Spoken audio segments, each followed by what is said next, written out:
Definiria o Vertov como indescritível.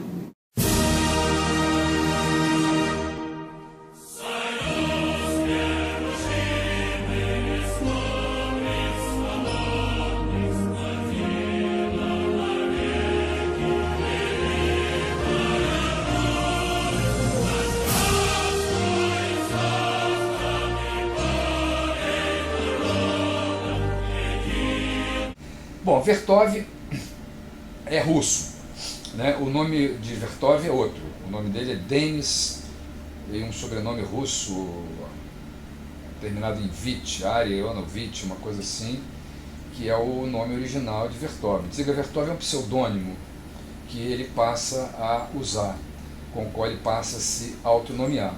Dziga Vertov quer dizer o peão que rodopia, o peão que roda incessantemente. Dziga Vertov quer dizer movimento contínuo, movimento perpétuo. É uma expressão soviética que o então documentarista passa a usar como seu nome artístico, enfim, um nome que vai apresentá-lo como grande autor de cinema documentário a partir dos anos 20.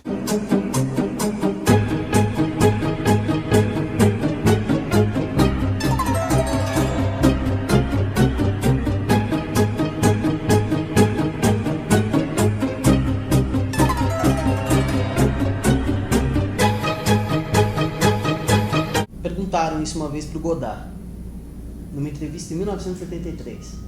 Nesses termos mesmo, qual a importância do cinema do Vertov para nós? Daí eu vou me valer da resposta do Godard, que foi mais ou menos assim. O Godard falou, olha, o Vertov teve grandes discussões teóricas com Eisenstein, que era contemporâneo dele. O cinema do Eisenstein vingou. Inclusive em 1970, na época dessa entrevista, o grande nome da escola soviética era Eisenstein. E não só da escola soviética, como um grande cineasta do cinema. E daí o Godard fala assim, olha, o Vertov, enfim, tinha uma perspectiva, tinha princípios de filmagem e métodos de montagem totalmente diferentes do Eisenstein. E durante muito tempo a gente só ficou olhando para um e esqueceu do outro. Mas agora nós, dizendo o Godard em 1973, descobrimos que se para o Vertov a câmera tem que ser uma espécie de olho desse corpo, para Eisenstein a câmera tinha que ser uma espécie de punho. E só agora que a gente descobre que a gente está falando do mesmo corpo. O Vertov tem uma relação com o cinema da época dele bastante específica. Ele tinha uma relação meio conturbada com o Eisenstein, que era o outro produtor russo, né, conhecido na época, que tinha uma certa ascendência, digamos assim, dentro do partido, lá já da União Soviética. Ele morava na Rússia, não nasceu na Rússia, e ele sempre teve uma certa dificuldade, digamos assim, de se colocar a partir do momento em que ele entra em conflito com o Stalin. O diferencial do cinema do Vertov para os outros cineastas russos da época é exatamente essa possibilidade de experimentação que ele queria o tempo todo. Ele sempre estava experimentando. Não que os outros não experimentassem, mas ele tinha uma tendência a buscar essa experimentação muito mais do que alguns outros cineastas. O panorama do cinema documentário na época que Vertov aparece é esse panorama onde o grande destaque é o cinema de Grierson e o cinema de Flaherty. Cinemas que têm uma narrativa bastante convencional, uma mise-en-scène documental bastante convencional. O exemplo crucial da obra que Vertov deixou é o filme O Homem com a Câmera, ou O Homem da Câmera. Esse filme tem várias traduções do título original. É um filme onde ele, durante algum tempo, ele capta imagens em várias cidades da Rússia, né, várias imagens, as mais diversas possíveis, que tentasse construir a partir delas um painel da Rússia na década de 20 e denunciando que a imagem que aquele homem está filmando não é a única imagem possível com respeito aos objetos do qual o filme está tratando. Ele vai além do ângulo, do eixo que aquela câmera daquele homem registra. Ele busca outras formas de olhar para os mesmos objetos que a câmera do homem, ou do que o homem da câmera, ou do que o homem com a câmera está olhando. Então essa é uma perspectiva importante. O Vertov está pensando em começar um cinema do zero. Talvez começar a pensar, mas a pensar a pensar muito seriamente numa linguagem cinematográfica que seja ela mesma uma linguagem independente das outras expressões.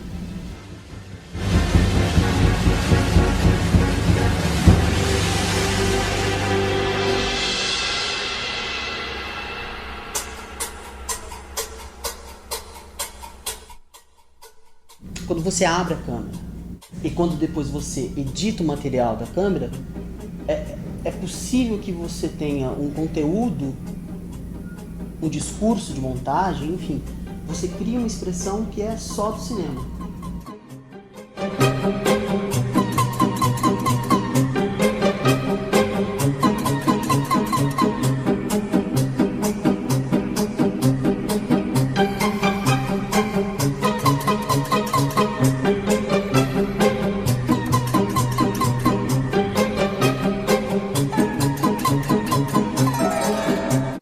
cinema-olho específico, ou cine-olho, ou kino-eye, ele tem uma característica principal, ou seja, ele tenta mostrar que a câmera tinha uma percepção, se a gente pode chamar assim, diferente do olho humano. E ele fazia uma fusão, então, entre o olho da pessoa que estava captando a imagem e esse olhar da câmera. E isso era um diferencial para ele. Ele percebia que a câmera poderia enxergar coisas que o olho humano não enxergava. A gente tem, no Vertov, basicamente, assim, a gente tem princípios de filmagem, que a gente pode chamar de cine-olho. E daí sim a gente tem técnicas de montagem. Esse é um princípio do cinegrafista Vertov. Que a câmera capte a maior naturalidade possível. Existe um limite para essa naturalidade possível.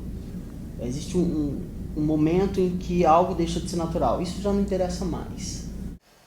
Bom, com relação a essa questão do cine verdade, ele também tem uma concepção muito específica, né? Ele não quer trabalhar com um cinema montado, ou seja, ele não quer trabalhar com um cinema teatral ou um cinema que venha de uma tradição literária. Ele busca exatamente uma captação do que está acontecendo, né? Então ele é muito mais documental do que alguém que trabalha com um roteiro prévio ou com uma história prévia. Ele tem ideias, lógico, do que ele quer filmar, ele organiza isso, mas ele tenta captar o que ele fala da vida de improviso, ou seja, o que está acontecendo ele tenta mostrar para o espectador. Então ele não fica preso, digamos assim, a um roteiro em que tudo tem que ser filmado de acordo com aquele roteiro. Tá? Essa vida de improviso tem a ver com esse cine verdade, porque ele busca, então, trazer o que era a União Soviética, no entendimento dele, através da montagem que ele faz nesse filme, né, e tenta mostrar isso, mostrar essa União Soviética através dessa ideia de um cine verdade. Não criar, digamos assim, uma nova sociedade a partir de uma coisa roteirizada, é pegar o que as pessoas fazem, as pessoas na rua, as pessoas trabalhando, as pessoas fazendo o que fazem mesmo. Então, o primeiro momento do documentário de Vertov é o de um documentário bastante engajado no movimento da Revolução Comunista de Lenin, né? O primeiro cinema de Vertov é um cinema de caráter social, tentando mostrar as conquistas da Revolução Socialista, tentando mostrar como que se dava a construção de um homem novo, ou de uma sociedade socialista uma sociedade nova na União Soviética. O segundo momento de Vertov é quando ele percebe que se o homem que ele pretendia educar através da sua primeira fase do documentário, essa fase voltada à construção do homem novo, na medida em que ele percebe as limitações do homem, que ele precisa ser educado, que ele tem uma visão um pouco limitada sobre a própria realidade e sobre a vida, já que é preciso abrir o olho dele através de várias formas de educação, e no caso o cinema, Vertov transita de uma forma muito importante entre um conceito de homem escravo, quer dizer, de um homem até então escravo, ou de um homem que tem que ser libertado da escravidão, para também libertar a máquina, libertar a câmera. Ele começa a não ficar satisfeito com aquela câmera como uma mera extensão do olho dele, ou como uma mera extensão do olho do homem esse que ele qualifica como um homem míope. Então, essa câmera, como apenas uma extensão do olho míope de um homem, ela também pode ser considerada uma câmera míope, se ela for uma câmera absolutamente condicionada por esse olhar limitado desse homem limitado nesse momento de transição da União Soviética. Então, desescravizar a câmera, libertar a câmera, é o passo fundamental que vai inaugurar uma nova cinematografia, que vai inaugurar o método Vertov. Vertov começa a trabalhar a câmera de outra forma. Ele começa a tentar buscar uma visão multifacetada da realidade. Uma câmera em permanente movimento, uma câmera de Dziga Vertov. Então ele diante da realidade, diante de fatos da realidade, ele filmava em vários planos. Ele trabalhava com a câmera em movimento, ele trabalhava com a escala de planos, do plano mais afastado para o plano mais próximo. Ele trabalhava com velocidades diferentes da câmera, enfim. E isso tudo ia requerer um momento de edição, um momento de montagem. Então é fundamental no método Vertov a montagem. Quer dizer, se a gente for escolher uma palavra-chave do cinema de Vertov, e aliás para o próprio cinema soviético, Eisenstein também era um mestre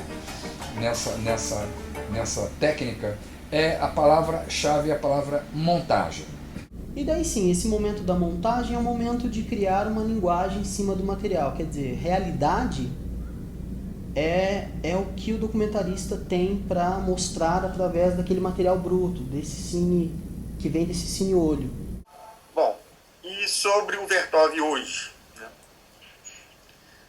Eu não fiz essa busca ultimamente, eu já fiz essa busca alguns anos atrás, na época da pesquisa, por volta de 2008, 2009, para ver o que se tinha, por exemplo, no YouTube sobre um homem com a câmera, o homem da câmera. E achei vários filmes. Seria uma ideia até para você tentar ver isso agora, hoje, como é que é isso. Então, o cinema de Vertov é um cinema inovador, um cinema de ruptura, um cinema que não deixa de pensar a realidade, não deixa de pensar a realidade social, não deixa de fazer a crítica, não deixa de registrar um novo momento da sociedade russa, mas inova na linguagem e faz a crítica do olhar banal, do olhar limitado, do olhar naturalista, do olhar realista. E hoje muitas propagandas de televisão têm isso, a ESPN usa isso, a própria MTV usa algumas coisas que são próximas dessas ideias do Vertov. Usar imagens mais fragmentadas, imagens curtas, isso no final do filme ele usa bastante, fragmento de imagem, colagem de imagem. Isso hoje você tem ainda, muita gente usa isso ainda. Tem gente que vê o filme, e isso eu já tive essa experiência, de falarem que o filme foi editado numa ilha de edição atual, que não foi feito em 29, que as pessoas não acreditam, falam, não, o filme foi feito agora, eles pegaram imagens da época e fizeram, não foi o Vertov que fez, tem gente que fala isso, porque não acreditam que dá para fazer aquele ritmo de imagem, aquele tipo de organização de imagens em 1929.